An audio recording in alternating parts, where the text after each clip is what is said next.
It's a Bitcoin podcast.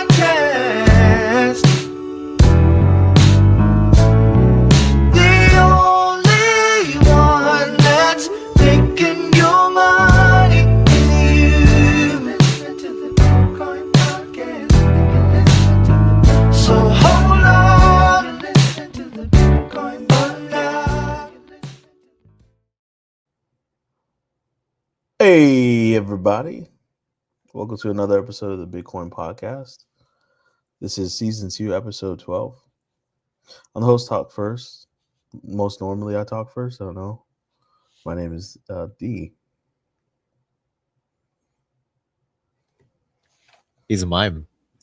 Yeah, did he mute himself? No, you muted me, asshole. I didn't mute you. What are you muting me? I didn't Jesse do muted that. me. I didn't do shit. I'm trying to talk. It's just he's muting me. I didn't do shit. Whatever. We need to get a link to this to put in the Discord. I keep wanting to say Slack. I said Slack. Someone already hitting up the comments. Look at this. Really? Live. It's probably bots, dude. Live. Oh no, it's not a bot. Spike Speed. Hey, it's not a bot. I know You know that guy? that guy. Who is that guy? I'm pretty sure that's Tim. I don't want to dox him. We'll see. We'll see. We'll see. I think you're right. Wait, hold on. We have to use his Discord. Discord handle so we don't dox him. Anyway, Oh, shit, it's the same Hey. as his. Yeah. So if you God- notice, the title, Godlike of this she. episode, the title of this episode is "Privacy, Scaling, and the Crypto Narrative War."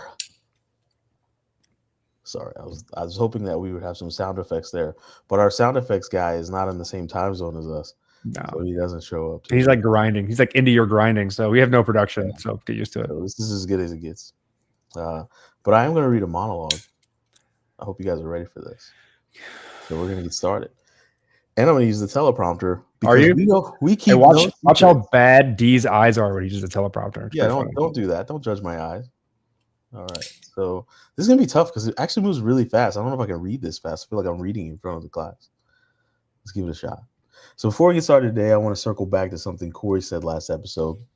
This idea of building asshole resistant technology, because the more crypto evolves, the more I'm convinced that this entire point of the thing, not faster transactions, not meme coins, not price predictions, it's about making systems where no single asshole, government, corporation, billionaire, exchange, validator, whoever can grab all the power and twist the whole thing into their favor.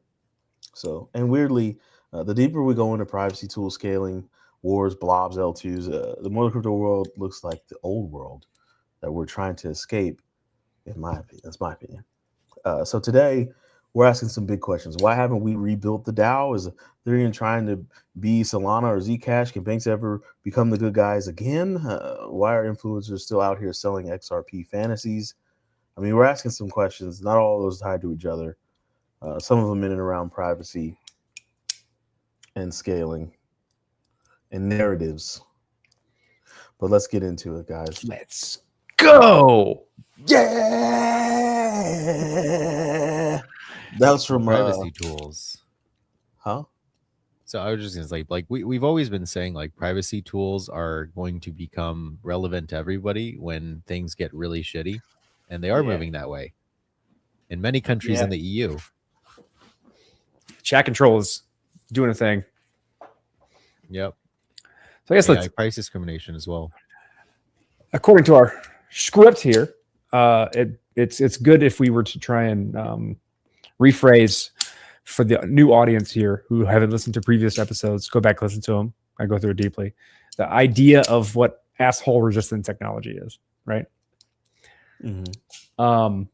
And this is why I care about crypto, is because it's an attempt to make what I call asshole resistant technology, meaning that it's resistant to people coming into a community and then taking it over by whatever influence they have. Usually it's money. It could be just being an asshole. Like the term asshole is a very generic one. It's, in my opinion, someone who is willing to do whatever possible to better themselves in a community at the expense of others. So did he? Yeah, I mean, like and how they do that, what they do that is kind of community dependent. You know, and the idea of all the technology that we call blockchain and peer-to-peer decentralized networks is usually an attempt to keep people from doing that, keep people from accumulating power, and then asserting unconsented influence over the rest of the people. So you either consent to it, and then which it's your fault, and you can leave, or you're in a system that doesn't allow you to do something like that. And so we try to build systems that keep you from doing that. Because if you can build systems that keep assholes from taking over, then whatever evolves over time should be, I guess, better for humans, better for society, more real.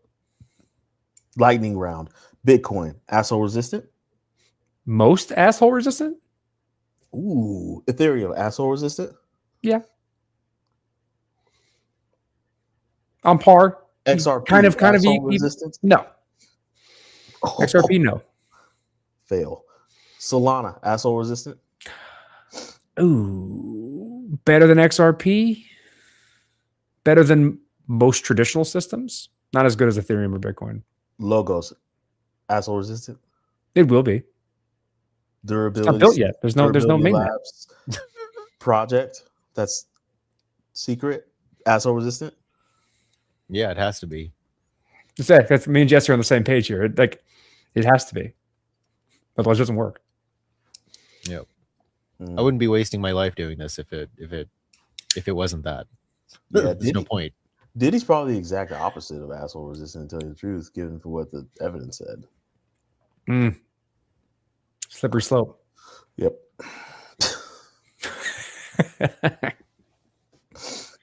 So that's Corey's definition of asshole resistance. Jesse, do you have a definition of asshole resistance? Frozen. Jesse's internet actually is He's running these nodes in his basement. Yeah, I can't support it. he's running NORAD Junior in his basement. We need to get this man a new He router can't- so he can do some quality control. At least it froze frame on a very photogenic frame. It wasn't him like. He's just perpetually agreeing with us. It's fine. Yeah, I know. So Jesse definitely agrees with Corey's definition. It's not that I don't disagree with the definition. I don't think anything different, but I do think that the operative word is resistant. Like it's not. What's the word? Like when you have a electronic device and it's resistant or it's proof. They make waterproof or they make water resistant, right? I think it's only resistant because humans gonna human, and there's only a matter of time before an asshole finds its way. It's kind of like in Jurassic Park when he's like, "See the water? It's like life will find a way." I honestly agree with you though, D. Like I think it's really important to try to build tools that remove humans as much as possible because I think humans fuck up everything. We have a bad track record. We have a pretty bad track. That's why resistance, you can never get proof. You can never get proof because the asshole is such a broad term and it's community specific. Like what one given community considers as bad behavior, a different community does not. So if you're going to build technology that serves both of those different communities, you can't have hard-coded rules into them. You have to give them options to make their own rules and then govern themselves and then give them the right to exit in the event there's too many assholes in the community. Because this is all based on this theory that a buddy of mine, Tom, came up with, that I also came up with him. So I'm going to take credit for it as well. And that is in every community, doesn't matter. There will always be assholes. And the larger that community gets, the more likely they are to exist. And you can probably experience this in all of your lives, right? You get a friends group, everything's going well. Friend groups get bigger and bigger and bigger. Start including different types of people in them. And then all of a sudden you're like, fuck, we haven't had why does Gary always ruin it? And it's because an asshole, right? It happens with every single community. And the bigger it gets, the more they are, and the more ability they have to control that community, the more they'll assert it. And so you have to try and keep it so Gary's can't ruin everything all the time. I want to ground it in crypto specific examples, like maybe the Monero proof of work or not. It wasn't Ooh, a that's proof a of pretty work. It good was the one. Monero economic attack, or you could Hmm. look at, I don't know, what's another one? Could we also say, like, no offense to any Garys in the audience, I'm sure you're a great guy. Yeah, I've known some good Garys. First name I can come up with that was like generic enough. Mm. Are there any other good examples for the audience to understand what we're The talking about Dow. better? Yeah, that's a good one. Dow's a really good one. You gotta do What that about research. DAOs in general? Deep research, bro. 3000 general.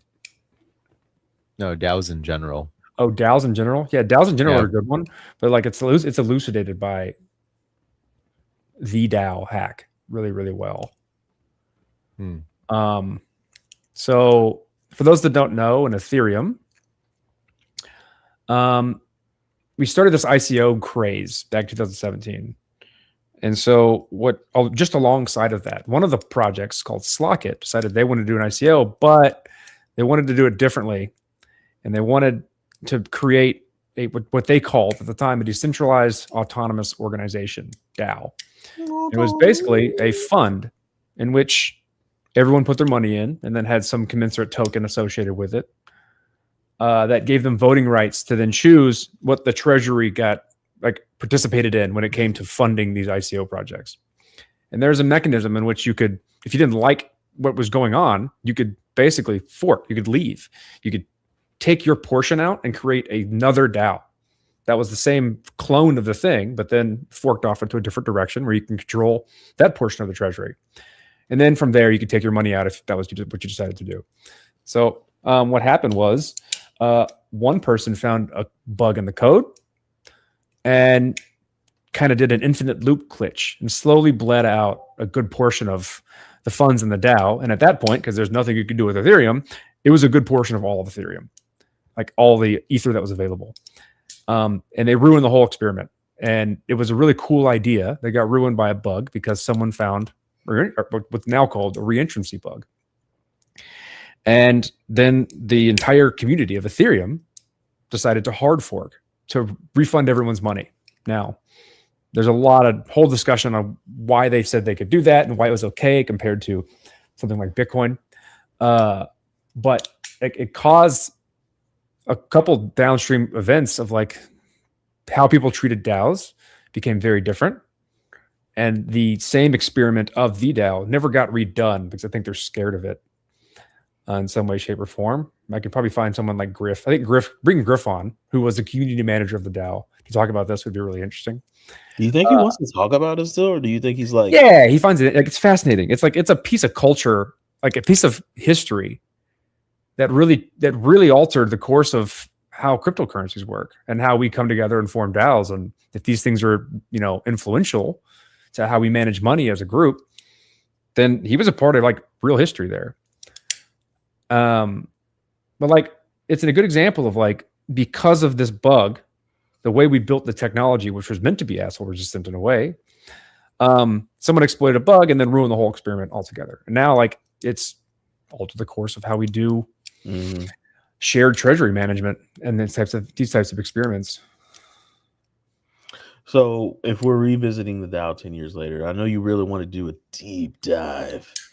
I didn't need to say that like that. I apologize. There's nothing sensual about it, actually. But I know you wanted to get deep into the DAO, but I mean, perhaps we could just like, do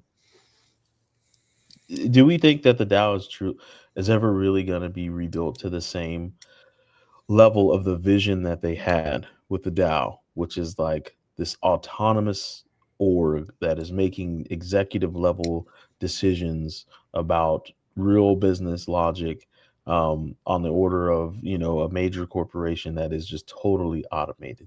Maybe there's, nobody. You had an experience, D. Why don't you talk about your experience trying to lead that project within the IFT? Oh, well, my answer would be no. But if you would like for me to talk to that experience, what it boiled down to is we attempted to use something called BPMN, which is business process management notation, which is a fancy way. Huh? Isn't it modeling? No, I mean, it is modeling, but that's not what BPMN stands for.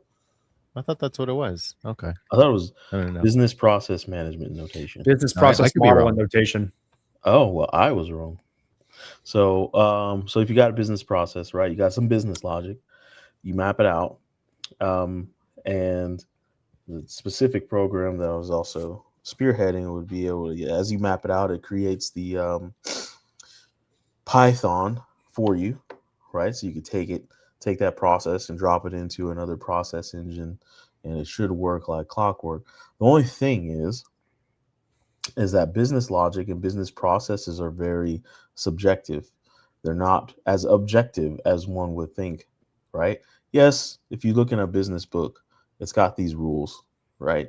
But when you actually work in businesses, they most normally have these little bypasses or little subtle things that they do that are very different.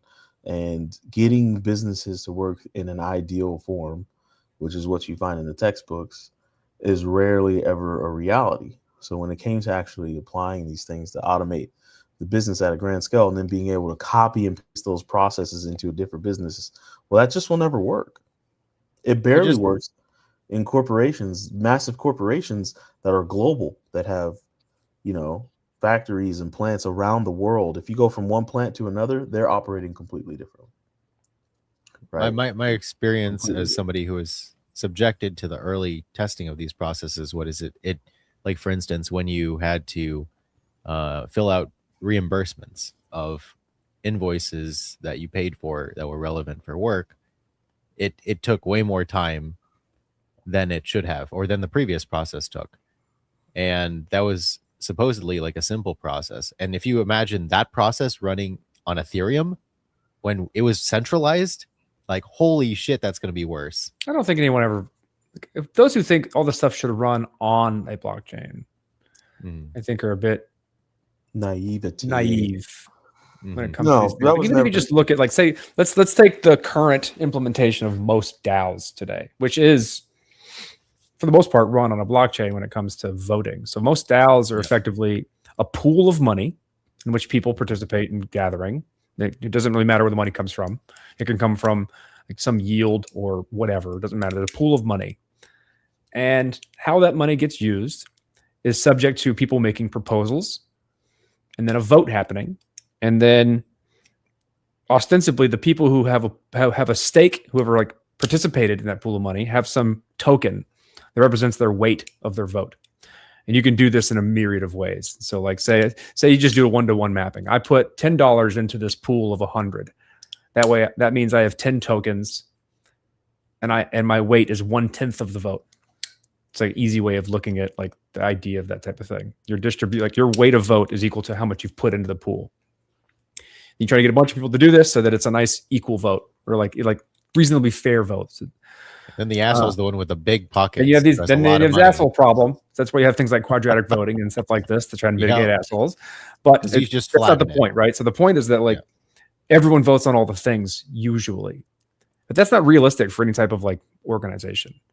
And what you end up with in a situation like that, and that kind of like the old ENS governance and old Gitcoin governance, things like this were subject to this problem. And DAI was also subject to this problem for Maker.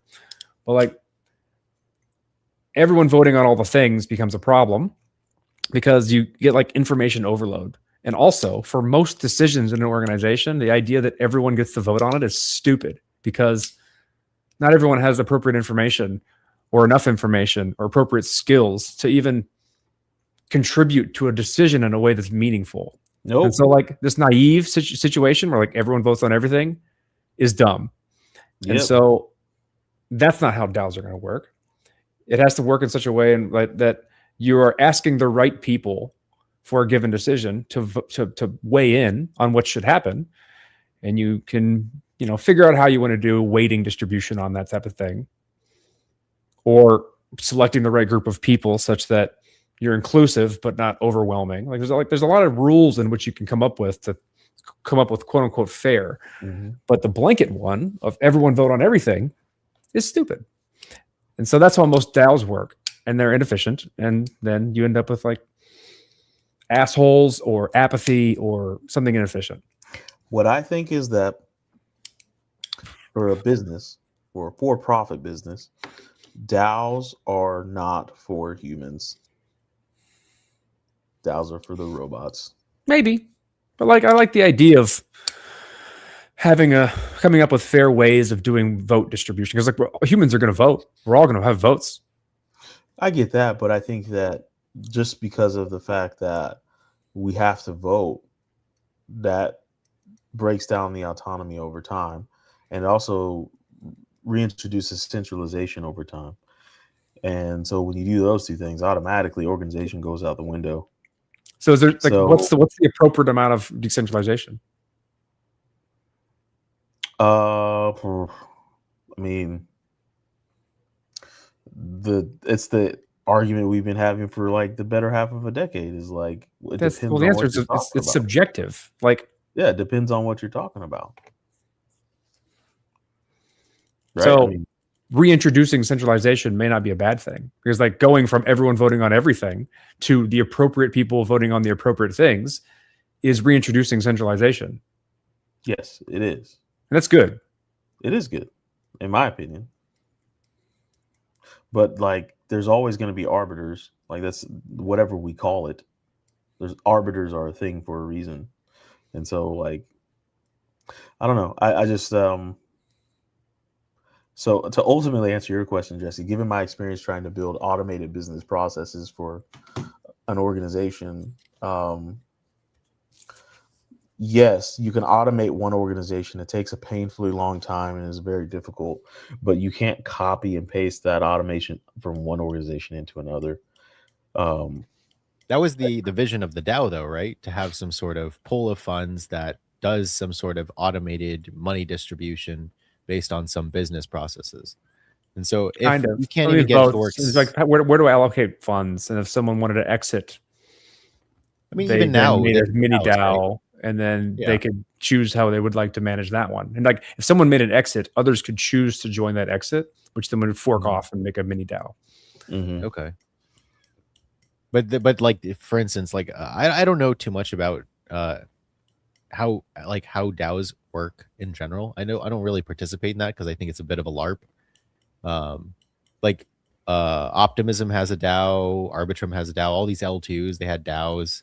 They did things like subsidize costs for ecosystem development. They had a lot of different grants that supported public goods in the space, which was useful. I think that was a good outcome. I mean, But- like collective management of a fund is an Yeah. interesting idea. How when it's good, that's a bunch of different options. Like some of those things you just mentioned are good. They've done a good job. Mhm. Like MakerDAO is arguably one of the better DAOs and successful projects out there. It depends on what you're doing. Like the Constitution DAO was a failure because it lacked privacy. There's no way it could ever have worked. Mhm. But like the idea of like collectively managing money Mhm. is a pretty interesting one, and then being able to automate a good portion of it, and like have different types of voting systems depending upon what you're voting on, automatically executing certain types of financial transactions based on a collective vote. Interesting. I Yeah. can think of a lot of But, cool like, things to try to do with that. If you start small, like there have been like experiments that people have ran like on Twitch, like playing Pokemon Blue on a Game Boy, and it's controlled by chat, right? Yeah, they just You push like also- up, down, left, right, and like it just does it. Yeah. It's right. a And then you nightmare. have But you've seen emergent properties where like they can do it. It's shitty, but they actually get it done. I've seen like exactly. It's shitty, but like they can get it done. But yeah, but it's not optimal, right? It's suboptimal. And then also when some dude gave Twitch stream for his channel $50K to throw at stocks on Robinhood, and they could in real time adjust positions, that also was a failure. yeah, right? because they have no So, like- stake in it. There's no stake. They have like they don't lose the 50K. Well, okay, regardless, care. it seems like there's so many different ways for this thing to go wrong. And it just seems like the suboptimal way of managing money. Like, Welcome to humans. Like yeah, like there's think so many practically ways in your a company household. can go wrong, and guess how many companies go wrong? Most of them. Exactly. Yeah. A little bit more than most. Keep going. See what I mean? Like, it's not like we're doing an awesome job in the real world, playing with like all the traditional official and infrastructure. Yeah. Humans are going to be Yeah. humans. We're just giving them better tools to like maybe, hopefully, do a better job. So I think that's what D is saying. He's basically saying because humans, and I'm agreeing with D, if you throw humans in the loop, you fuck it up. But I mean, why are we making technology? Because we got nothing else to do. We bored, man. No, because like we want to facilitate human relationships. We're trying to make it better. We're trying to make humans doing human things better. Like at the end of the day, a good technology gets out of the way of the human to human relationship. That is to true. think about that, because I feel like there are counter examples. Well, of course there are. Nuclear bombs is a pretty good one. This is a good opportunity to go to the argument that we've had countless times over the last, I don't know how many years now we've been together doing this, but Jesse, you wanted to talk to you. It was in Discord when we have our own little private channel on Discord. It's a private channel, and we talk about stuff and we argue about stuff a lot. But this argument was, what was it about? I'm trying to remember. Are you scrolling right now? We were talking about the reasons in which why the tools that we're building, like for instance, Corey at the IFT and me at Durability Labs, are important. Hold up. What was that? What did you just do? I was just saying the conversation that we were arguing about was about the value of building essentially like sovereign infrastructure for people that tries to obviate the need for any centralized provider. Like for instance, social media without, a Zuckerberg in the middle, right? That is essentially selling your data and doing all sorts of stuff with it. You could think about, in the context of like what IFT does, they were trying to do end-to-end encrypted chat with status, and then other privacy projects that they have cooking. And we were just arguing that this has value. This is worth pursuing. And I think your argument was that what we are trying to accomplish is futile because of the humans in the loop. Maybe. But either way, I don't think you saw the value in it, regardless of whether that was your reasoning. Well, I think it was like there's going to be middlemen in between what me and you build and what a consumer actually experiences. And D was arguing because there's a middleman, it doesn't matter because people are just going to centralize it and they won't actually get to use all the options you're giving them. And I wholeheartedly disagree. And that I'm building like infrastructure is trying to build the thing a bunch of people can build on in a bunch of different ways. And some of those ways aren't going to be very good. They make concessions that we necessarily wouldn't care about. Say, for instance, if it's a privacy preserving infrastructure, people will ignore all that stuff and disclose all the things that were private underneath them, thus like removing the privacy guarantee that you get if you build on top of it, like or centralize things such that they have full control over the assets. Coinbase is a good example of this. It's a centralizing entity on top of decentralized technology. And that's good for some things. It helps people get onboarded. It gives them a lot of control over those assets and things like that. But at the end of the day, if they want to, they can exit. And that's the main thing. The ability to like opt into things and then exit when it no longer works for you, or to progressively learn and then take on more responsibility of the thing you're using. If you can't do that, then you're always going to be subject to the tyranny of the centralization. If you can exit with your funds or your vote or your identity or whatever it is, then that platform can't control you. So they won't try to. And that's important. Maybe a simple version is just like growing your own vegetables to at least not necessarily replace your need to go to the grocery store for vegetables, but at least, you have some vegetables that you grew. You knew that you didn't use harmful pesticides or whatever, Maybe that's a simple way to explain. What if we could just test the theories somehow? like, I don't know, like there has to be a way to test these theoretical ideas that you're building before you go out and build it.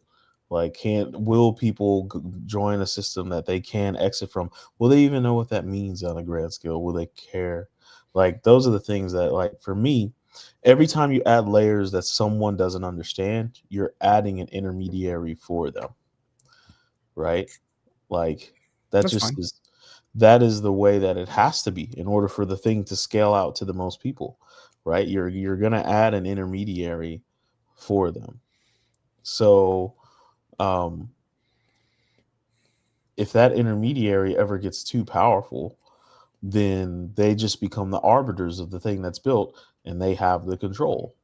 If they control the whole thing, that's subject to the assumption that the intermediary is ubiquitous across the whole thing, and that's not true. Coinbase does not own all of Bitcoin. I'll give you an example. I was helping manage somebody's crypto, right?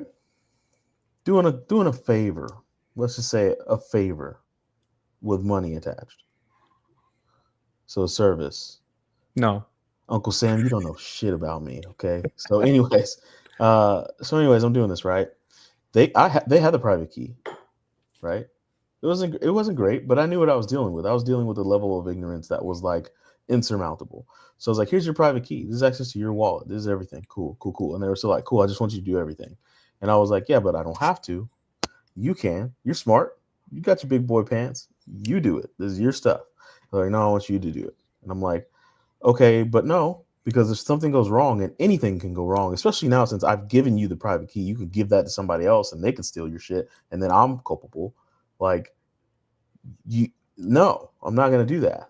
And so finally, it just got to a point over the years where I was like, here's all your money back, because I don't trust your stupidity. Like, you're putting way too much trust in me to handle this, and you're not even doing an ounce of the very minimum of what it takes to have a hardware wallet. And that person is extremely wealthy and intelligent. So I'm thinking like, oh, there's no hope for this stuff. okay, your N of one example doesn't take into account the thousands of people that need that type of thing. You're talking about a rich person that doesn't give a shit. People. So it was an N of 10. Okay, great.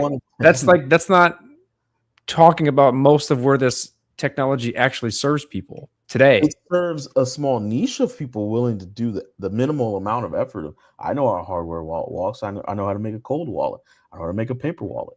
I know how to do these things. They're not difficult.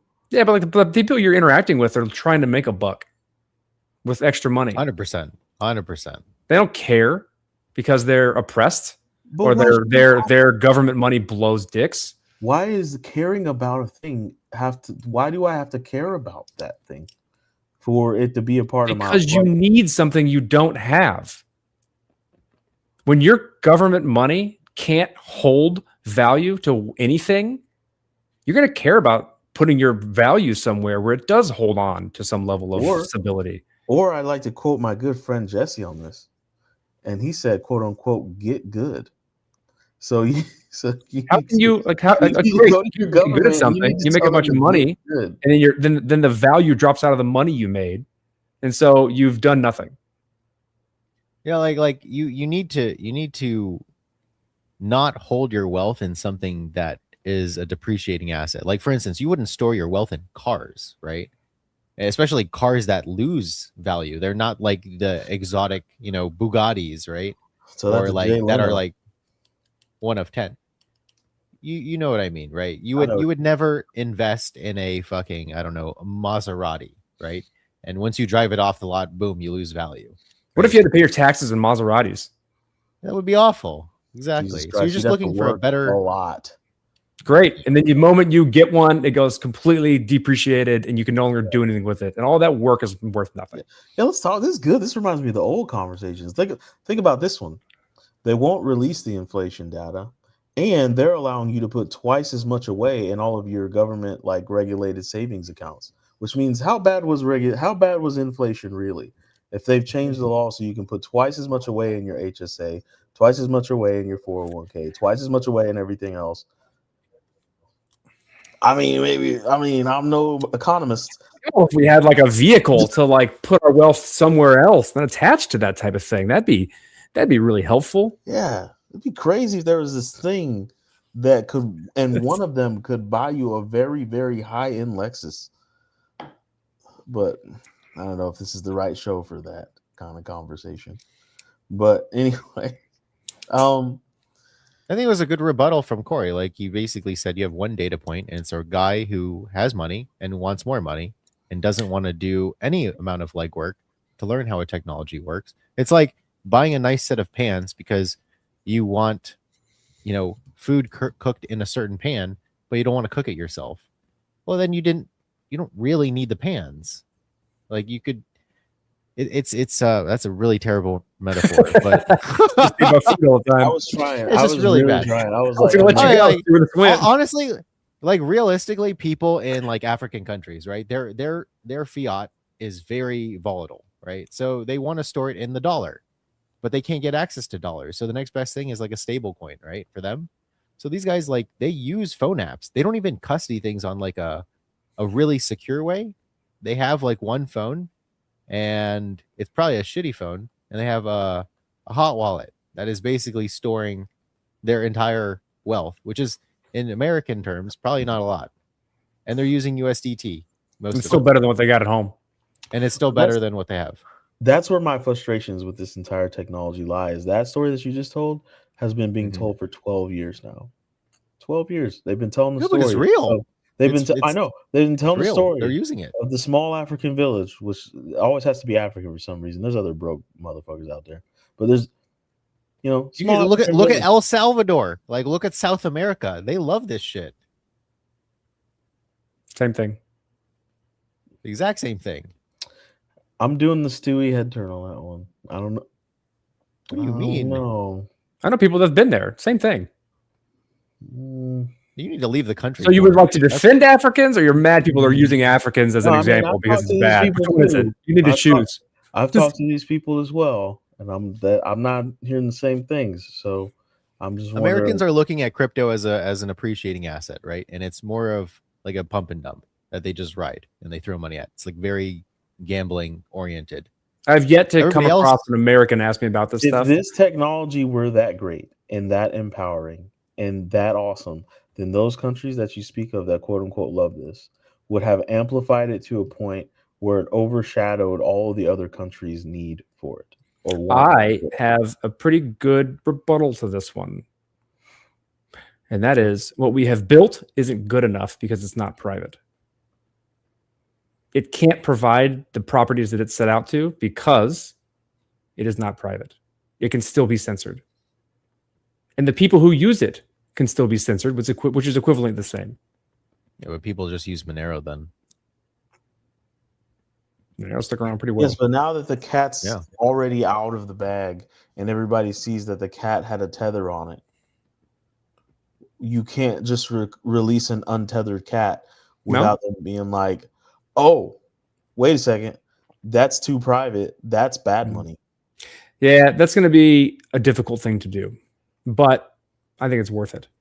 Like, at this point, crypto has been around long enough and narratives have been around long enough where it would be the flip of a switch for an asshole to say, oh, that crazy good private money, that digital money, that money bad, that money for terror. And I think that's worthwhile. So like that, you're right. You're very much right. They will try to do that. Yep. And this is where we get into building, once again, asshole resistant technology. And like the story of how BitTorrent came to be is a really good example of this. Yeah. In the beginning, it was Napster. There's something before Napster, but like what we all remember was basically Napster. And the Napster got shut down because it had centralizing aspects to it. It was a business. They just shut the business down. And so the next versions of this came in through like LimeWare, BearShare, Kazaa, things like this. And then iterations of those got shut down because they also had some centralization aspects to them. And then in the end, through each kind of attack vector that got leveraged and worked, which shut down the networks, the next iteration, the next version of those networks got more resilient because they learned from their previous iterations on this is an attack vector we now have to care about. So let's redesign things such that this can't happen again. So the technology, which we today call BitTorrent, and in some cases BitTorrent over Tor or Turbo or something like this, got more and more resilient to the attacks that brought it down in the first place, such that the BitTorrent today is still a significant portion of internet traffic and can't be shut down because there's no way to shut it down. There isn't. You can't turn it off. It runs over the same tubes that the internet works off of. You turn it off, you turn on the internet, turn the internet off. And there's ways to mitigate it. There's ways to track it. And that's why like the next versions of these things will deal with the problems that BitTorrent faces today, such that you really can't turn it off. Hopefully, the goal from people like us who build these things is that we end up building something so much better that is so resistant that it just replaces the internet. It's a better internet. Now, that's lofty. The realistic situation is that it's going to be a mixture of the two. A possibility is that it gets shut down altogether. But like, yeah, and that's one thing I try to. So it was very funny. Those of you that have watched this last 40 some odd minutes, and those of you that are currently watching now, is that we are obviously the warm cup of glass kind of crypto podcast or crypto. We're not, warm cup of glass, warm cup of a drink. You know what I'm trying to say. we do not. Hot cocoa. We're hot cocoa. We're hot cocoa. Okay. Damn. Come on. It's been a long day. But like, this is a long journey. If you're getting into crypto and you're the 1% that actually wants to hold on to it, understand about it over a long period of time. Yeah, I know there's the 99% chances you just want to get rich. And that's cool. That can happen. It's not going to happen fast unless you're getting schemy and scammy and real swifty, right? But if you really are interested in this stuff, you heard what Dr. Petty just said, right? We're trying to rebuild the internet. Well, I got news for you guys. The internet was like, I don't know, a 60-year project before we got to like AOL. Was it 50 years? When was it? Not late 60s, right? Internet BBSs, DARPA BBSs. Or both words. DARPA laid the fiber lines between the national laboratories in like the 80s. Late. And when did DARPA start connecting separate internet? Thing was late 60s, right? The very first. There was something before DARPANET, right? Connected to another. Yeah, DARPANET was one of the many, ARPANET. And then there's an effort to connect them together. So, anyways, long time before we got AOL, like 30 years, 40 years before we got like AOL. 1969. There we go, late 60s. I remember it was like the same year as like some other important stuff went down in America. So it was established in 1969, closed in 1990, but they're still using, I don't know if they're using parts of that, but there's something that's new that they're using. Yeah, but so it was from the 90s. We're talking about nearly 20 years of time before we got the AOL moment, which arguably caused a mild step change in how many users were using internet.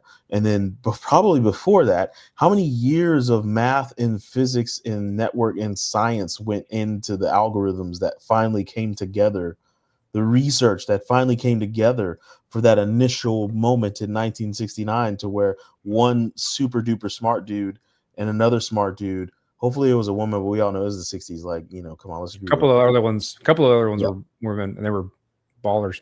Yeah, and so like there's what's her name, Madame Curie. She was a baller. That was not internet, but sure, science, baby. She's a chemist. So like radiation. So it took a very long time for that to happen. And Bitcoin was just introduced. Now, granted, it was on the shoulders of lots of research and mathematics before that, but it just hit the game in like 2010, 2009. When did Bitcoin start? 2009. 2009. Yeah, 2008 was the white paper. 2009 was the release of the client. Right. So you go by that math. We're like 10 years away from the AOL moment, but early. What I'm trying to say is, if you're into crypto now, you're early. There's a lot of stuff still being figured out. Stay into crypto. It might benefit you. I don't know. It's benefited us. that takes us into our next thing we wanted to talk about: the influencer crypto culture. Let's talk about it. Gay. So, Jesse's a crypto influencer. We're all Is he now? crypto influencers. Yes, we are. do you I mean? guess we used to be. We I make guess, we but- make infotainment. I guess we used to be at some point. At Yeah, some but we're point, not we had shills. influence. We never been shilly. We never have ever been like, oh, go over here, buy these unicorn pops. They're gonna get rich. But I want to talk about it, right? So there's some simple rules for identifying bullshit when you see bullshit about crypto. All right, simple. If anybody's giving you guaranteed price targets, like, oh, buy this thing, it's gonna be $35 by next November. They're full of shit. Yeah, I can't think of a situation in which someone can do an accurate price prediction. Full of shit. If there's secret information that they're like, hey, if you join my club, if you click on this link, if you join my email list, Tell you for sure, if you're buying a token after it's publicly listed, you're getting dumped on more often than not, for sure. because you're Dumped essentially on. funding the team's project, and the team can rug you, or they are actually in it for the right reasons, and they I've might seen still very long- few long-term instances rug of you. projects trying new alternative approaches to trying to mitigate that behavior, because like it's kind of the natural cycle of startup culture and how you raise money for projects and then make the initial investors whole in some way, shape, or form. Yeah. But there have been attempts of mitigating that startup funding dump cycle, and then like kind of natural price action happens after that initial dump. Can't name off the top of my head, but I've seen some of them. So there's efforts for it. I don't know what works yet in terms of the crypto, the asshole resistant version of doing that. Mm-hmm. The Like standard, not taking a bunch of VC money that immediately expects to be made whole is a good start, but like good luck finding groups that do that. yeah, most VCs, depending on how sharky they are, they expect turnaround back to their LPs of profit in 1 to 2 years, and that's insanity. the terms That's that they negotiate. insanity, bro. So like standard Silicon Valley culture influenced the way that ICOs were done, meaning Yeah. that it was usually some sort of 1-year cliff where nobody gets access to any liquidity for tokens other than just introducing like some sort of public ICO event. So you give liquidity to market makers, LPs, and then the team themselves don't actually personally get access to tokens immediately. It's usually some 4 or 5 year vesting period. And, you could do linear vesting, you could do all sorts of, fun, fancy things. But at the end of the day, what really matters is that your protocol actually has traction. And that traction is dependent upon what kind of protocol you're building. And more often than not, everybody in crypto cannot find real revenue in their protocol. And what ends up happening is you just see that super spike in terms of there's really no liquidity just for market makers. And then you see a token dump long term. There may be little spikes every bull run over multiple bull run cycles that happen. But generally, it's just down to the right. For most I'd be interested in looking at like, I used to do distribution analysis of their various things to point out like who has actual control over price movement within a token. Mm-hmm. Mm-hmm. It was way easier back then. Contracts were easier. There wasn't as much financial money flowing in and out. Mm-hmm. Be harder to do. But like looking at a given project and looking at how its price moves relative to where money's going in, where going out, the distribution of the tokens across individual players, all that type of thing would be interesting to do nowadays, because like I'm sure it's so much more complicated and gross than it used to be. In terms of like who controls price action? Because like ostensibly we make tokens because they're useful towards the network that they operate in. Like if they like Ethereum is a really good example of a utility token. It is the thing that fuels the network, and it's how you pay for paying for computation. Yeah. And it's the thing that also secures the network when it comes to validation, and that balance is relatively good, I'd say. between the two of those things. And so how price action happens from there is differentiated from that utility. And it seems as though it's less manipulated than some of the other tokens, maybe because it's just a bigger pool. It's harder to manipulate, or there's no point in doing it because there are easier tokens to do it with. I don't know the answer to that. But like most tokens don't have, like if you look at any meme coin, it literally doesn't have any utility on purpose by definition. And so the only thing that can move its value is hype, Net buying pressure, influence, whatever. Yeah. It's like it's just rallying a group around a meme and then convincing them it's going to be around, or convincing them they're enough in the in group that the next wave of in group makes their token go up and they can sell it then, or hold on for later if they're stupid. Like, I don't know, like the dynamics of meme tokens doesn't make sense, but it's by definition doesn't have utility. That's how it like skirts the Howey test in terms of being a security. Mm-hmm. So there's I don't know, guaranteed like price targets, secret information, and deflationary lies. Those are the things that I'm deeming easy ways to identify bullshit. What are When somebody's like, deflationary lies? Oh, it's capped, so it's deflationary. I win. And it's like, it's not that easy. I know maybe mathematically, I guess it might be that easy, but it's just not that easy at this point in the game, right? Deflationary equals price go up. That's Litecoin how that's going. Yeah, price go up, but you gotta wait a while, right? So you need to be careful, right? So I guess to flip that conversation on its head, what does real crypto literacy look like? Because we're not going to be the only people that talk that good shit. There's lots of people out there talking that good shit. What does real crypto literacy look like? Is it just the opposite of those things? They're not giving price targets. There's no secret information. They're fully transparent. Anytime they know something, you know something. Then they're not pitching you economic bullshit. What do you mean by crypto literacy? How do you make good decisions? Like, how do you know a person that you're listening to? So we've had like 80 people come in and out of here right now, listening to us for various amounts of times. I'm going to make the assumption a lot of them are noobs to crypto. Just making that assumption. I don't know that for sure. I'm going to make that assumption. How would they know to listen to us or listen to somebody like BitBoy, who's like, oh, buy these kangaroo coins, baby, to the moon? Yeah, but that's right? what grabs people's attention. I literally followed an X account today. Are we just screwed? Are we just too old? We're screwed now. We can't get in. You asked me to define literacy. So what? So that's what I mean by literacy.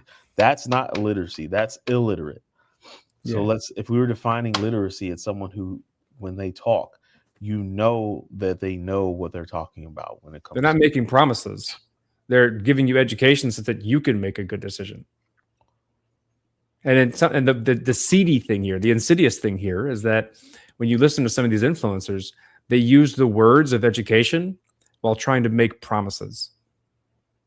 They're like, I'm going to give you. We're going to go deep in the weeds. I'm going to give you inside knowledge of how this stuff works so that you can make the best decision for yourself and buy this token because it's going to the moon. Like they use the language of education while trying to provide guarantees about something, as if like you're getting them in on the inside. Like, now you know versus what everyone else knows because you listen to me versus real education. And if you talk to somebody who's actively looking at the ways it can go wrong, how it can be broken, the like nuance, and is trying to like actively look at the risk of something and balance it, then you're going to be better off than someone who never really spends that much time on how things can go wrong and how this could be a good decision under certain circumstances, but there's still risk. Because like everything in crypto is ultra fucking risky. Yeah. There's let me nothing flip in the crypto question on that's its safe. head. Let me ask you this, D. Who is the most crypto literate? Oh, damn, what's his name? Oh, I forgot his name. Jameson Lopp. He's up there. No, he's the tippy top. Him and Look what's at his name? Bitcoin, yeah. Receding hair. Who's receding hair? guy? Andreas Antonopoulos. Andreas Antonopoulos. Those two are at the top. I think Okay, Jameson is limited in the scope of the things he understands. He's so dedicated to Bitcoin that he's lost understanding of a lot of the things that exist, and so he ignores it. His dedication to Bitcoin would allow him to very fluidly be literate in other cryptos, though. But he refuses to do it. Doesn't mean he wouldn't be literate. But he is You're- illiterate. You're It's like if illiterate somebody you studied don't their do it. life, if somebody It's like dedicated their it's life, like your intelligent person that you were helping out who's wealthy. They are capable, but they are not going to do it. Like honestly, like my dad is a good example of this. He has enough money, he doesn't care about money. So whenever he hears about crypto making people money, he doesn't care. He's not looking for money. But if I tell him privacy, your privacy is getting intruded upon. Like he shared a video with me today about travel policies changing for travel to Europe in 2026. He's concerned about privacy now. Guess what crypto can potentially help with? Privacy. So people who are capable of learning a thing will seek the thing when they absolutely need it. Yeah, that's just that's the No, weird thing absolutely. about some of this It's a stuff, tricky right? time. It's like it benefits the early worm. There are some cases like people care about privacy after their privacy has been trampled on. And or like security, people care about securing themselves after they've been breached, Right. and that's a really hard thing to deal with because Yep. more often than not, that's too late. Yep. And getting back to square, like you're so much better off. I mean, this is the same. We can generalize this argument to something that applies to most people, and that Data being breached. no, I Like- mean more generally, like spending time on delayed gratification is not something we humans are very good at. Oh, good. Yeah. Collectively. Okay. You want to do that one? Okay, fine. Sure. But like that's the general term for all of this, right? People want the thing right now. I'll deal with figuring out later, but they never do because right. it's hard. It takes time until you fucking have to. But Right. my point is that it's if when you have to, it's not there, you're fucked. Like if there's no way for you to figure it out or do anything about it or course correct and make it better, then you're fucked. And so like you know, I had this conversation in a different context. It's literacy rates. 54% of Americans read at a 6th grade or below reading level. And like 1 in 5 Americans can't even fucking read or write. that's It's not like really that that can't bad. be true. It's very true. I hope that's not fucking true. What do you mean can't read extremely or write? true. Like 1 in 5. Like 1 in 5 don't have a literacy level that is competent enough to participate in society, modern So like society. if I were to like, hey, read this page in a book, they couldn't do it. They would struggle to ingest the information and subsequently make any sort of inferences on top of that or introspect about the information at all. 79%. That's people can fucked. read. 79% of people in America can read. I'm talking about the people that can't read, D. 21%. The people who get ASVAB below 76. I know Well, you're talking it's about like the people at who what can't level, right? And can read, can't read are two very different They things. can't Because, point some the people gun can the read, right but they way. can't digest anything above a certain grade level. Yeah, that's fucked. 54% of adults have literacy rates 6th grade and below. 6th grade and Yeah. below. 54%. And so this is what I've been What is trying to 6th harp grade reading level? to you guys for the longest time that we guys can't say on air because we've been recording for an hour. We need to wrap this up. I'll say it right after air though, but I'm going to leave that in the air because we might say it on air sometime. You never know, but you got to tune in on the next episode. So anyways, there's some things we didn't get to talk to, but we're going to just continue this conversation. And this stream of consciousness conversation we'll have for the next Did you see it, 400 Corey? episodes. Did you corroborate that the percentage? No, I- I'm looking at I what a just 6th grade Googled it. reading level is. I'm curious about like what. You should just Google how many people are illiterate, considered low literacy or illiterate. It's 21%. Hey guys, we 20 got to wrap this shit up. 21%. So Anyway. you guys can both show your projects respectively. Go. I'll Oh. show it when it's ready. I mean, you can join Logos now. Go to logos.co.